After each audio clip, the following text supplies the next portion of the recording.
Okay, sa Deuteronomy 7 verse 6, ang sabi po rito, For thou art an holy people unto the Lord thy God. The Lord thy God hath chosen thee to be a special people unto himself above all people that are upon the face of the earth. At ang title po ng pag-aaralan natin is Chosen, Part 1. Kasi po may ginawa akong Part 2 neto. So Part 1 po. Ito po ay ginawa ko nung nasa Qatar pa po ako, na nagtuturo ako. So medyo ni-revise ko lang po ng konti. Ayan. So makakaupo na po tayo. Okay. So mamaya po malalaman nyo kung bakit habang ginagawa ko itong lesson na ito, natatawa po ako. Kasi syempre po may magpapatawa din po sa atin. Ayan. Okay po, lahat po ng atensyon, hihiramin ko po muna. Dito po muna ang lahat ng atensyon natin. Tayo po ay makikinig ng salita ng Panginoon. Okay. So sa text po natin, ano pong sinabi dyan? Ang sabi po dyan, holy people and chosen the special people above all people. So sa text po natin, dyan po manggagaling yung pag-aaralan po natin. Ang sabi po dito, there are 3 things we need to understand. You are holy people to the Lord your God. Number 2, you are chosen people to be a special people to Him. And number 3, you are above all people that you are on the face of the earth. Pag sinabi pong holy people, ano po sa Tagalog ang holy? Banal. So pinili po tayo ng Diyos para maging banal.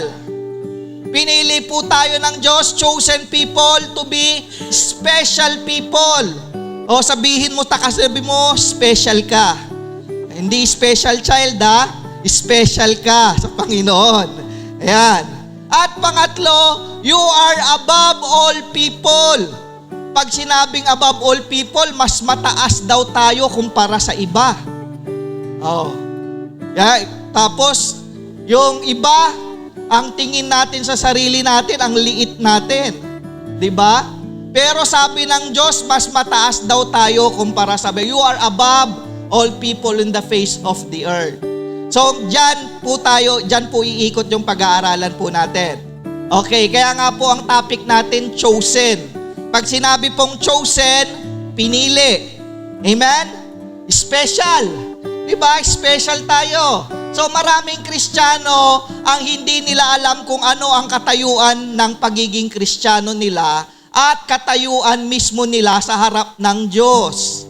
So, tatanungin ko po kayo, paano kayo naging Kristiyano? Bakit nyo nasabing Kristiyano kayo? Amen.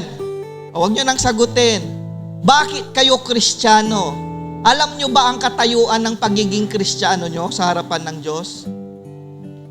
Nakukuha po natin, huwag na kayong sumagot. Mamaya po pag-aaralan natin kung ano nga ba yung katayuan ng pagiging Kristiyano natin.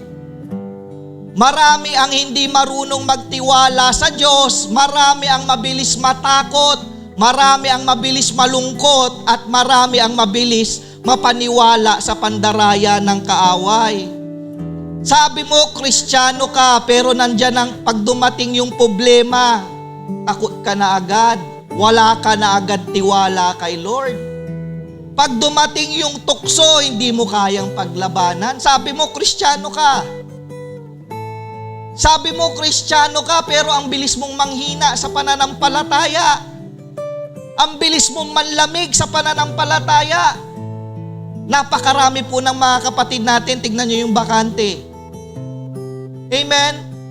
Kung hindi, okay lang sana kung valid yung reason, may sakit sila, talagang hindi sila nakapunta. Pero kung po ang dahilan is dahil nanghihina sila, tinatamad sila, sabi nila, Kristiyano sila. Amen po? Ano nga ba yung katayuan natin? Nakukuha po natin? Kristiyano ba tayo talaga? Amen. Dapat alam mo kung sino yung sinasamba mo. Alam mo kung kanino yung priorities mo. Alam mo kung kanino ka magtitiwala. Alam mo kung kanino ka kakapit. Dahil Kristiyano ka. Amen. Eto, dahil kulang ang pera mo, ang liit ng tingin mo sa sarili mo, at feeling mo pinabayaan ka na ni Lord. Dahil hindi ka nakagraduate, yung mga tingin nila wala silang pinag-aralan. Ang liit ng tingin nila sa sarili nila at feeling nila pinabayaan na sila ni Lord. Sa pagdating sa paglilingkod sa Panginoon, hindi basihan po minsan yung pinag-aralan. Ang basihan po minsan yung puso natin. Amen? Sila Apostle Peter, sila po ay mga mangingisda. At mga ibang apostles po, hindi naman po sila talaga aral pagdating sa secular. Amen? Pero nga dahil Kristiyano tayo, eto sinasabi ko nga, porkit hindi ka graduate, ang liit na ng tingin mo sa sarili mo. Dahil iniwan ka ng jowa mo, ang liit ng tingin mo sa sarili mo. Sino yung mga iniwan ng jowa dito? Wala pa naman. Okay. At feeling mo, pinabayaan ka na ni Lord. Dahil may kapansanan ka, ang liit ng tingin mo sa sarili mo at feeling mo, pinabayaan ka na ni Lord. Amen? Napilay ka lang. Hindi na ako makakaatin. Kasi inayaan ni Lord na mangyari ito sa akin. Lalo na po sa may mga kapansanan, mahiya naman po tayo. Kung nandito yung may mga kapansanan na kapatid natin, tapos tayong buo ang katawan natin, wala tayo. Nandyan pa po ba tayo? Dahil gurang ka na, pasensya na po, o matanda ka na, ang liit ng tingin mo sa sarili mo at feeling mo, pinabayaan ka na ni Lord. So wala po sa edad yan. Ang paglilingkod kay Lord, wala sa edad yan. Kaya huwag mong tignan yung sarili mo na matanda ka na. Amen? Puso ang tinitignan dito. Tama ba, Elder Andrew? Oh. Yan. So, dahil kinulang ka sa height, ang liit na lang tingin mo sa sarili mo at feeling mo pinabayaan ka ni Lord. So, huwag pong ganon kasi Kristiyano nga tayo. Amen? So, dapat po alam natin kung saan tayo nakatayo. Stand firm in your faith. Tama, Sister Regine? So, wala yan sa height ng pagiging Kristiyano natin. Amen? Wala yan sa edad. Nakukuha natin yung mensahe. Nandyan pa po ba tayo? Dapat ang sagot po natin, pag nandyan pa po ba tayo, para alam kong gising kayo, amen, praise the Lord. Nandyan pa po ba tayo? Yan, magandang pakinggan, gising pa. Ayan. O, sige. Minamaliit mo ang sarili mo at feeling mo pinabayaan ka na ni Lord dahil kinukumpara mo ang sarili mo sa maling bagay o sa tao. One time, may nakausap ako, dati, isang kapatiran sa Qatar, sabi niya, brother pa lang ako noon, di pa naman ako pastor, sabi niya, Brother Michael, napansin mo ba, bakit yung mga gumagawa ng masama, sila pa yung pinagpapala? Bakit parang sila pa yung talagang may means na panggastos sa pamilya nila, pang-enjoy nila? Bakit kung sino pa yung gumagawa ng masama? Sabi niya, tinatanong niya sa akin. So mamaya malalaman natin, hindi ko uunahan din yung turo ko. Mamaya malalaman natin, kasi sa Biblia, may nagtanong din ng ganyan. So, may mga tao, di ba, hindi kayo naku-curious, bakit yung mga iba, hindi naman sila pinili, hindi naman sila Kristiyano, pero bakit parang pinagpapala sila? Bakit parang unfair naman si Lord? Ako, pinipilit kong sumunod kay Lord.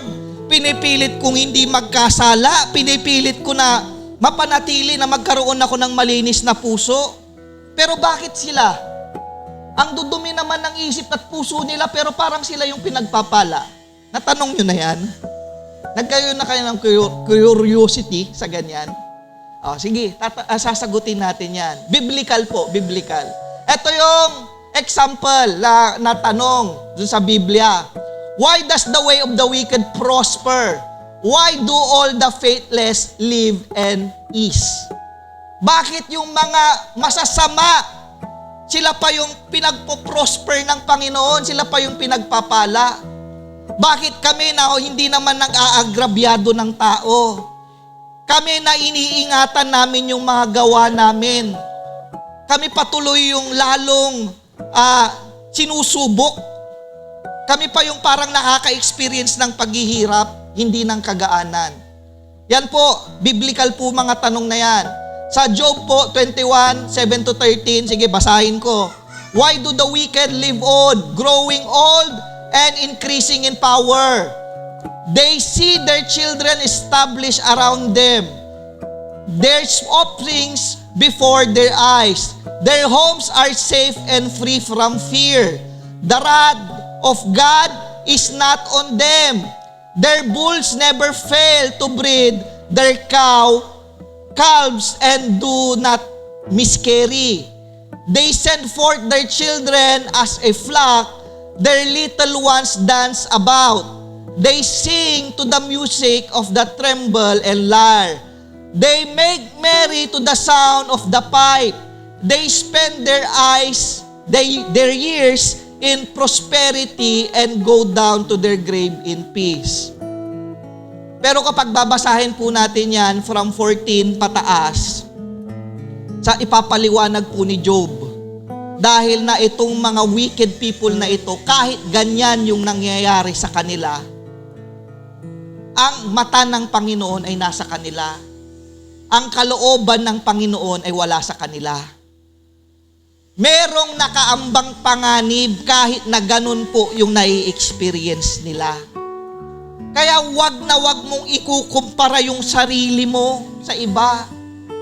Kasi iba tayo, iba yung pinili ng Diyos. Amen? Magkaiba ang pagsubok na sinusubukan ka lang, trial. Kasi sinusubukan yung pananampalataya mo sa Panginoon kung tapat ka. At magkaiba yung pagsubok na nakukuha mo dahil sa action na ginawa mo. Yung result of your action. Yan po ay parusa kasi result of your action. Amen? Magkaiba po yun. Okay. We may think these people aren't even chosen, but why are they being blessed? Iniisip natin na itong mga taong ito, hindi naman ito pinili. Yung mga tao sa labas, hindi naman sila pinili. Wala nga silang pagmamahal sa Diyos. Hindi nga nila kilala yung tunay na Diyos. Pero bakit sila yung parang ang dami-daming pera? Bakit parang sila pa yung hindi nahihirapan sa buhay? Nandyan pa po ba tayo?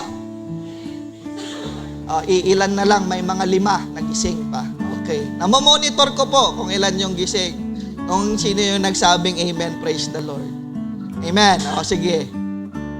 We say this because we think to equate blessing with money, beauty, or possession. Inasasabi natin ito kasi akala natin ang pagpapala ay nasa pera lang, nasa kagandahan lang, o nasa pagmamay-ari na meron siya. Kaya mo nasasabi na bakit itong taong ito masama pinagpapala. Kasi yun ang akala mong blessing lang. Amen? Hindi po yan ang totoong blessing ng Panginoon. Kung magkukumpara ka sa sarili mo, ikumpara mo na sa tama. Huwag mo nang ikumpara dun sa mali. Kasi talagang mabibigo ka kung mali yung pananaw mo ng blessing. Nandyan pa po ba tayo? Ayun, nadagdagan yung gising. Ayan. But true blessing is not based on these things because this is not everything. Hindi po yan ang kabuuan ng totoong blessing sa Panginoon. Ano pong mas importante? Tatanungin ko kayo, anong mas importante? Pamilya o pera? Pamilya. Anong mas importante, relasyon mo sa Diyos o pera? Ang pera nauubos yan. Kung akala mong pagpapala mo, nagkakaroon ka ng pera pero ginagawa mo sa maling paraan, hindi po yan pagpapala. May kapalit po yan. Ingatan po natin kung anong mahalaga. Ano nga ba talagang mahalaga? Ano nga ba talaga yung kabuuan ng totoong pagpapala ng Diyos? May masaya kang pamilya, kumpleto yung pamilya mo. Masaya kayo. Kahit minsan kapos, masaya pa rin kayo. May Diyos ka. May pag-asa ka. Galing po ako sa Qatar. Alam niyo po ba, yung mga ibang lahi doon, ang lalaki ng sahod, pero ang lalaki rin ng expenses. Tapos minsan nagkaroon ng recession, natanggal sila sa trabaho. Alam niyo yung ginawa ng iba, nagpakamatay. Kasi feeling nila wala na silang pag-asa. Pero humahawak po yun ng malalaking pera. Nakikita niyo po, dahil tinignan nila, ang dami pa nilang babayarin kasi sumasahod sila ng malaki. So bili dito, bili doon. Tapos bigla silang nawalan ng trabaho. So tingin nila, wala na silang pag-asa. Paano ko nababayaran yung ganito? Paano na yung tinayo kong negosyong ganito? Yung mga iba po, kasi tinitignan nila, hindi ko na mabubuhay yung pamilya ko. Totoo po to sa ibang lahi, hindi po ako gumagawa ng kwento. Nagpapakamatay po sila. Wala na po silang pag-asa. Ikaw may Diyos ka, Kristiyano ka. Amen?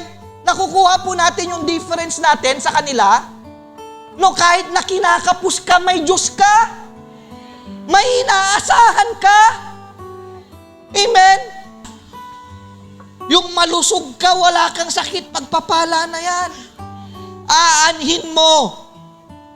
May pera ka pero may sakit ka, ubos din yung pera mo. Mauubos yan.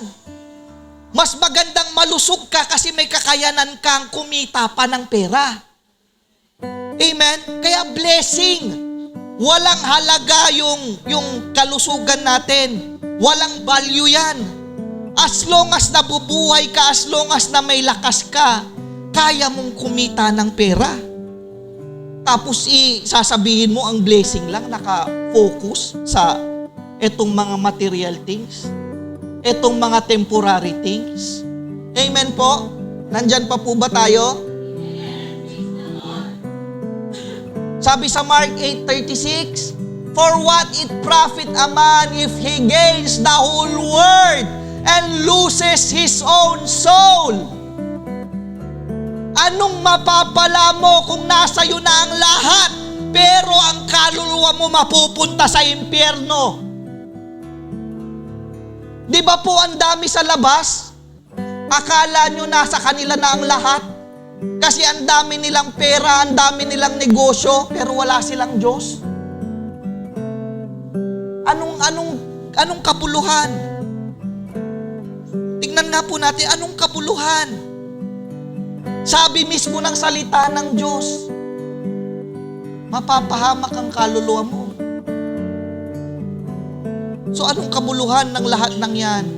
Pero eto po baka ma-misinterpret nyo ako Kung payamanin tayo ng Diyos, amen. Pagpapala ng Diyos yan. Kung pagpalain tayo ng Diyos materially, financially, very good po yan. Kasi galing sa Diyos yan.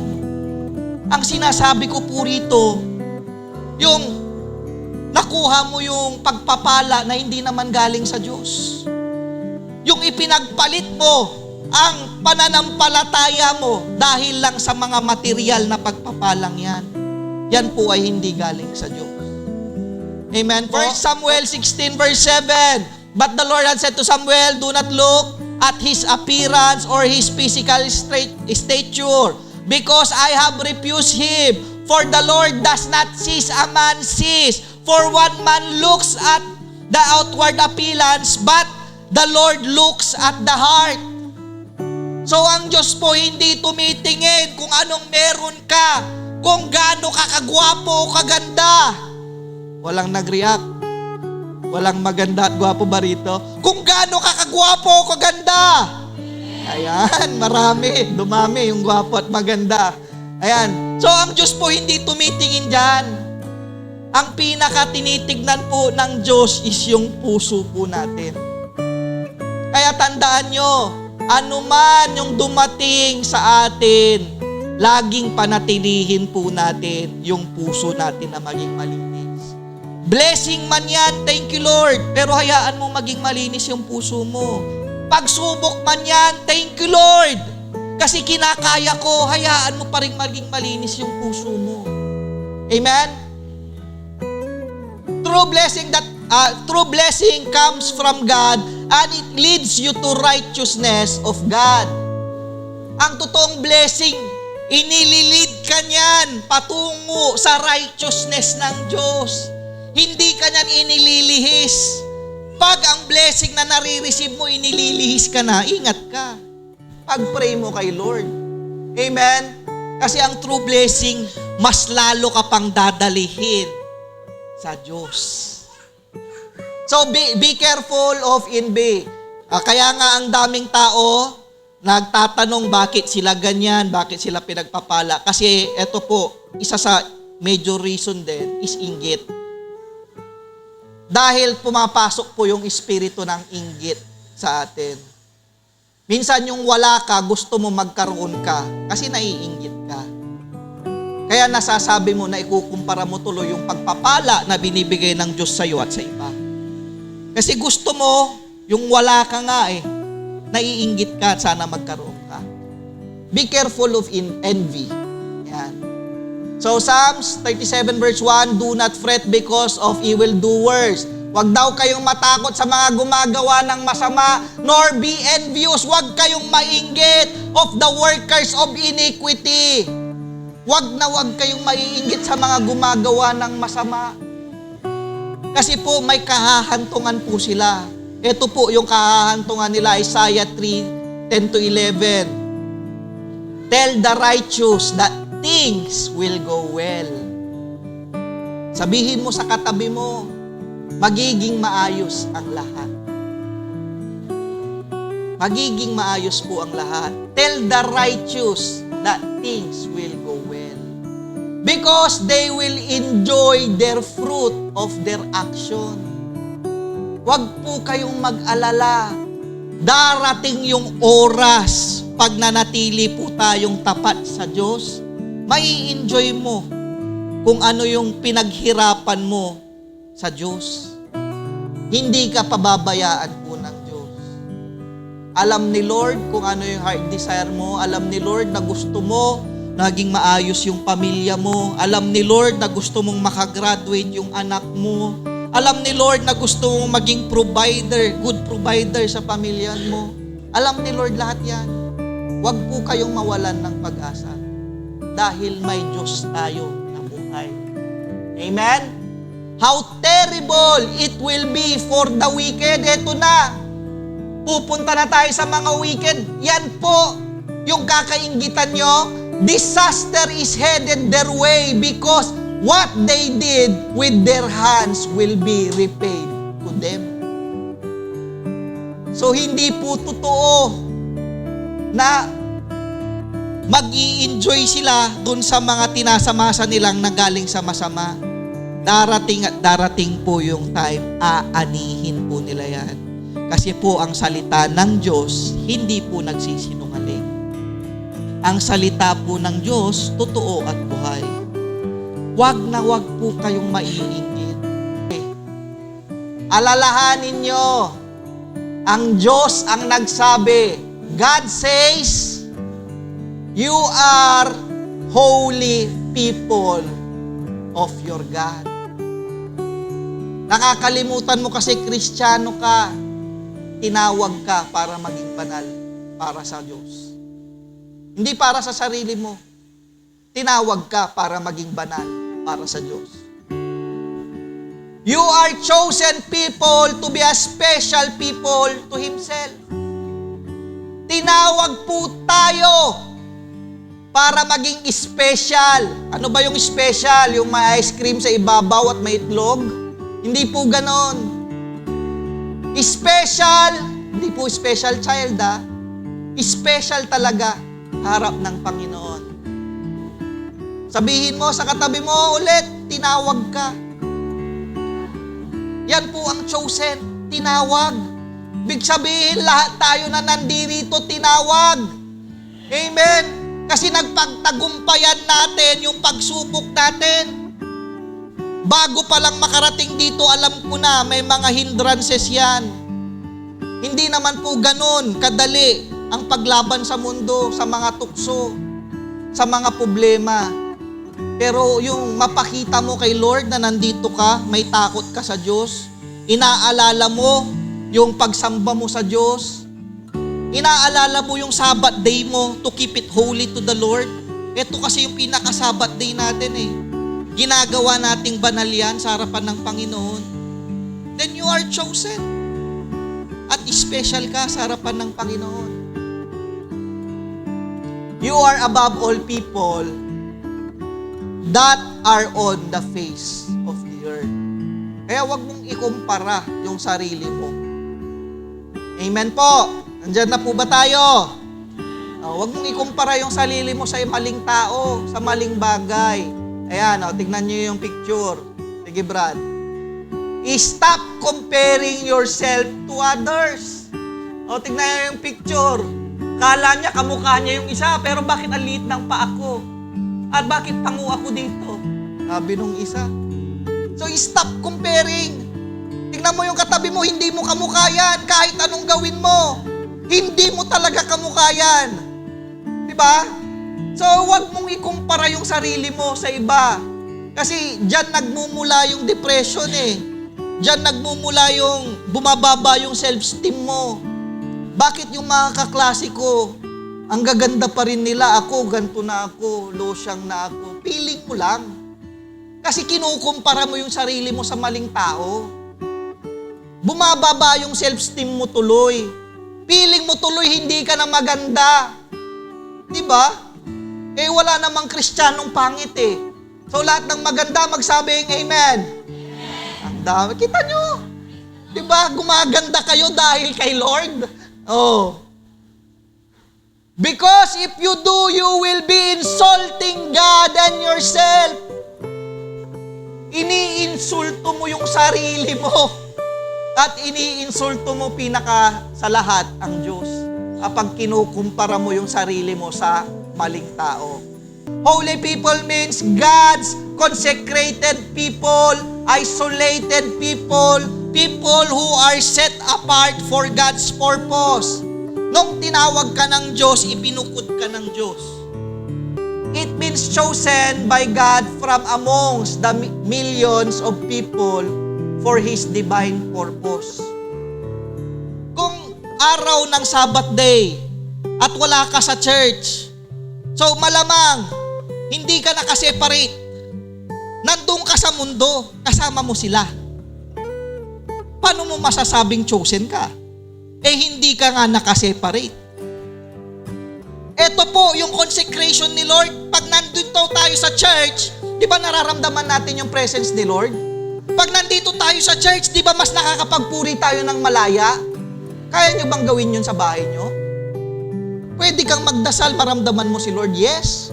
Pero yung makapagpuri ka ng malaya, baka isipin ng mga unbeliever na pamilya mo o ng mga kapitbahay mo na makakarinig sa'yo, nababaliw ka na. Amen? Baka pag-isipan ka pa nila ng mali. Kaya nga may church. Kaya nga may pagbubukod si Lord. Kaya nga dito tayo dinadala ni Lord.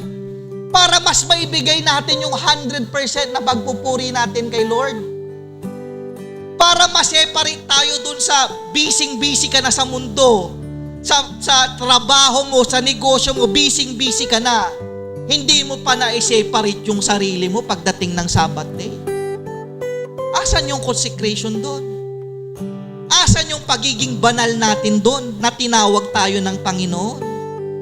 Amen po? Nandyan pa po ba tayo?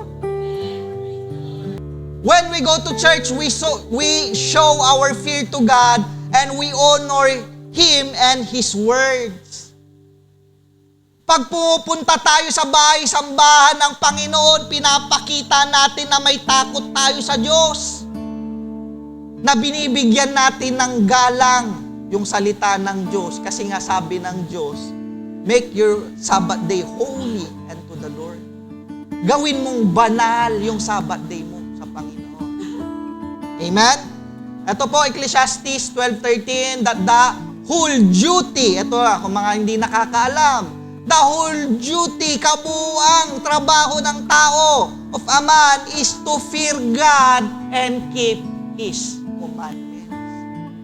Yan yung pinaka-divine purpose natin. Magkaroon tayo ng takot. At pangalagaan po natin yung salita ng Panginoon sa buhay po natin.